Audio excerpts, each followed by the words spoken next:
Number 25, Colin Cowherd. I thought he would be higher. Okay, Ernie Johnson at 24. Feels like he should be higher. Michael Strahan at 23. I would not put him ahead of Ernie Johnson or Colin Cowherd, although Strahan is wonderful. Tony Romo feels like he's taken a bit of a slide the last few years.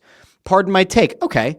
Mike Florio, absolutely not. Not in the top 20. Dan Lebitard, makes sense, although some people have kind of soured on Lebitard. Stuart Scott makes sense because, again, we're not looking at it in terms of the impact they've had on media now. It's over the course of the 2000s. So it's the body of work. Stuart Scott, synonymous with SportsCenter. You have Dan Patrick, Jim Nance, Kirk Herbstreit, feels like a little bit higher. Bob Costas, Joe Buck, okay. Skip Bayless, makes sense. Aaron Andrews, feels high. Pat McAfee, makes sense, although that's more of a second half of the 2000s. Portnoy at number 8. You might like him, you might hate him. Influential, makes sense. Doris Burke at 7 to me is insane.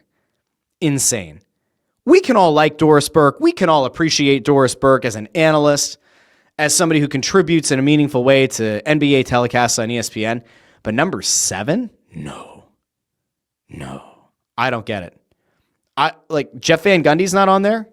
Mark Jackson isn't on there. They're not going to put the two of them together. I don't see Mike Breen. Is Mike Breen not on here? Okay. Scott Van Pelt makes sense at number 6. Schefter and Woj, okay, at number 5, that makes sense. Tony Kornheiser and Mike Wilbon at 4.